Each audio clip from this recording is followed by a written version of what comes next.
மாண்புமிகு எரிசக்தி மற்றும் சட்டத்துறை அமைச்சர் அவர்கள்.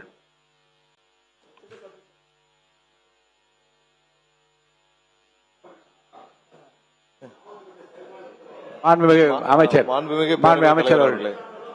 கோயம்புத்தூர் மாவட்டம் மலுமிச்சம்பட்டியில் அமைந்துள்ள தனியார் கல்லூரி மாணவர் அமுதன் கொலை சம்பந்தப்பட்ட விஷயத்தில் கடந்த 10/8/2026 அன்று கோயம்புத்தூர் மலுமிச்சம்பட்டியில் உள்ள தனியார் கல்லூரியில் 3ஆம் ஆண்டு பயின்று வரும் 19 வயதுடைய மாணவர் அமுதன் அதே கல்லூரியில் பயிலும் சக மாணவர்களால் தாக்கப்பட்டு உயிரிழந்த சம்பவம் தொடர்பாக காவல்துறையின் முதற்கட்ட விசாரணையில் 9/8/2026 அன்று இரவு 8 மணி அளவில் 2ஆம் ஆண்டு பயிலும் அமுதனின் நண்பர்களும் 4ஆம் ஆண்டு பயிலும் சில மாணவர்களுடன் இடையே ஏற்பட்ட தகராறு காரணமாக 4ஆம் ஆண்டு பயிலும் மாணவர்கள் 2ஆம் ஆண்டு பயிலும் மாணவர்கள் மீது முதலில் தாக்குதல் நடத்தியதாக தெரிய வருகிறது.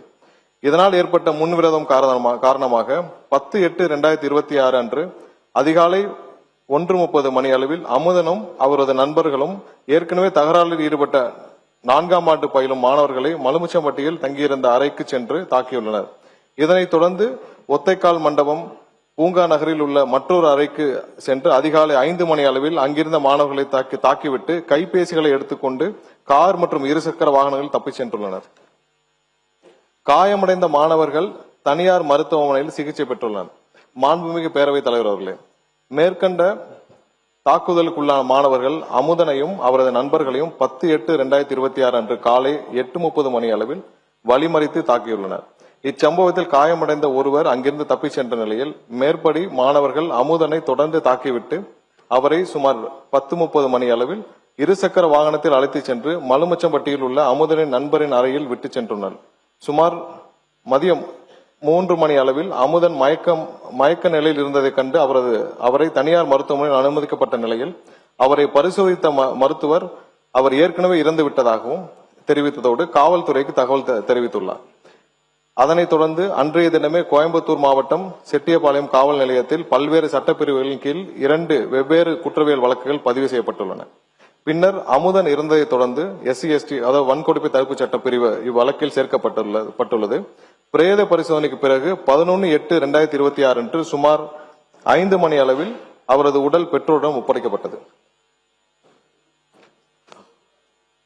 மாண்புமிகு பேரவைத் தலைவர் அவர்களே, மாணவர் அமுதன் கொலை செய்யப்பட்டது தொடர்பாக பதிவு செய்யப்பட்ட குற்றவியல் வழக்கு எண் 310/2026 கீழ் இதுவரை 14 பேர், நேற்று இரவு ஒருவர் கூடுதலாக இதுவரை 15 பேர் கைது செய்யப்பட்டு நீதிமன்ற காவலுக்கு அனுப்பப்பட்டுள்ளனர்.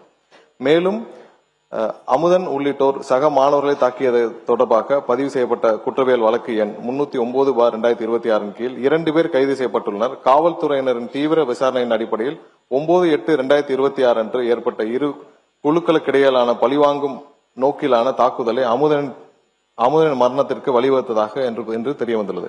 இவ்வழக்கு தொடர்பாக போதைப் பொருள் பயன்படுத்தியதாக புகாரிலோ காவல்துறையின் விசாரணையிலோ அறியப்படவில்லை. மேலும் பழிவாங்கும் சம்பவங்களை தடுக்க தேவையான தடுப்பு நடவடிக்கைகள் மேற்கொள்ளப்பட்டு நிலைமை தொடர்ந்து உன்னிப்பாக கண்காணிக்கப்பட்டு வருகிறது.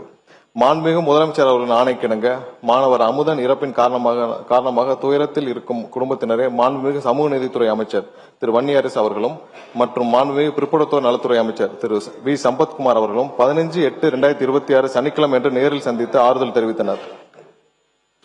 மேலும் வன்கொடுமை தடுப்பு சட்டத்தின் கீழ் பாதிக்கப்பட்ட குடும்பத்தினருக்கு முதற்கட்டமாக ரூபாய் 6 லட்சம் அவரது குடும்பத்தினருக்கு வழங்க ஆணையிடப்பட்டுள்ளது. மாண்புமிகு பேரவைத் தலைவர் அவர்களே, இந்த வழக்கை பொறுத்தவரை போதைப் பொருள் பயன்படுத்துவதை பார்த்து காவல்துறையிடம் புகார் அளித்தவர்களின் விவரங்களை காவல்துறையினர் சம்பந்தப்பட்ட நபர்களும் தெரிவித்ததாகவும் அதன் காரணமாக புகார் அளித்தவரை சரமாரியாக தாக்கப்பட்டு உயிரிழந்ததாகவும் எதிர்க்கட்சி உறுப்பினர்கள் தெரிவித்துள்ளபடி எந்த ஒரு சம்பவமும் இவ்வழக்கில் நடைபெறவில்லை என்பதை தெளிவுபடுத்த விரும்புகிறோம். மேலும் இவ்வழக்கு போதைப் பொருள் தொடர்பான வழக்கும் அல்ல, இது வேறு மாணவர் குழுக்களுக்கு இடையே ஏற்பட்ட முன்னுரிதம் மற்றும் அதனை தொடர்ந்து மேற்கொள்ளப்பட்ட பழிவாங்கும் நோக்கிலான தாக்குதலின் காரணமாகவே இச்சம்பவம் நடைபெற்றுள்ளது. எனவே உண்மை நிலவரத்திற்கு மாறாக இவ்வழக்கை போதைப் பொருள் தொடர்பான சம்பவமாக சித்தரித்து வழக்கின் உண்மை தன்மையை திசை திருப்ப வேண்டாம் என்பதை இந்த நேரத்தில் தெரிவித்துக் கொள்ள கடமைப்பட்டுள்ளேன். மாணவர் அமுதன் கொலை செய்யப்பட்ட சம்பவத்தை பொறுத்தவரையில் உண்மையை மறைக்க வேண்டிய அவசியம் காவல்துறைக்கோ அரசுக்கோ இல்லை. இவ்வழக்கில் காவல்துறையினர் எந்தவித காலதாமதமின்றி SC/ST அதாவது வன்கொடுமை தடுப்பு சட்டம் உள்ளிட்ட பிரிவுகளின் கீழ் வழக்கு பதிவு செய்து குற்றவாளிகளை விரைவாக கைது செய்யப்பட்டுள்ளனர். இவ்வழக்கினை தொடர்ந்து கண்காணித்து 3 மாதத்திற்குள் குற்றப்பத்திரிகை தாக்கல் செய்து இவ்வழக்கில் தொடர்புடையவர்களின் மீது துரித நடவடிக்கை எடுத்து உரிய தண்டனை பெற்றுத்தர மாண்புமிகு முதலமைச்சர் அவர்கள் ஆணையிட்டுள்ளார். நமது அரசு என்றென்றும் சட்டம் ஒழுங்கு பேணி காப்பதிலும் எந்தவித சமரசமும் இல்லாமல் துரித நடவடிக்கை எடுத்து வருகிறது. மேலும் பாதிக்கப்பட்ட குடும்பத்தினருடன் துணை நிற்கும் என்பதில் என்பதை தெரிவித்துக் கொள்கிறோம். மாண்புமிகு பேரவைத் தலைவர் அவர்களே, பள்ளிகளிலும் கல்லூரிகளிலும் மாணவர்களுக்கிடையே குழுக்களாக நிலவும் கருத்து வேறுபாடு மற்றும் மன மாச்சரியங்களை கலைந்து ஒற்றுமை உருவாக்கிடும் வகையில் மாணவர்களை நல்வழிப்படுத்திடவும் ஒவ்வொரு பள்ளி மற்றும் கல்லூரிகளிலும் ஆசிரியர் ஒருவர் ஸ்டூடெண்ட் கவுன்சிலராக உள்ள முறையை மேம்படுத்தி வேற்றுமலை கலைந்திட நிலையான வழிகாட்டு நடைமுறைகளை பள்ளி கல்வி மற்றும் உயர்கல்வித்துறைகளுக்கு வெளியிட வேண்டும் என்று தெரிவித்துக் கொள்கிறோம். மாணவ செல்வங்கள் நம் நாட்டின் எதிர்கால நம்பிக்கை செல்வங்கள். அவர்களிடையே ஒற்றுமை உருவாக்கிட அரசு அனைத்து முயற்சிகளையும் மேற்கொண்டு நல்வழிப்படுத்தும் என்பதை மாண்புமிகு பேரவைத் தலைவர் வாயிலாக உறுப்பினர்களுக்கு தெரிவித்துக் கொள்கிறோம். அத்துடன் இங்கே கூறப்பட்ட பல்வேறு உறுப்பினர்கள் போதைப் பொருள் பழக்கத்தை, தமிழகத்தில் நிலவும் போதைப் பொருள் பழக்கத்தை பற்றி குறிப்பிட்டார்கள்.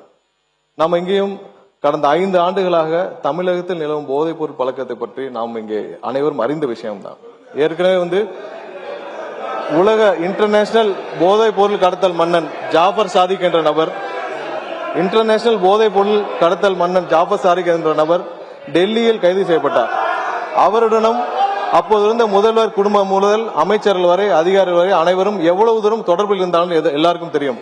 இதுவரை அந்த நபர் சம்பந்தப்பட்ட எந்த வழக்கும் தமிழ்நாட்டில் பதிவு செய்யவில்லை.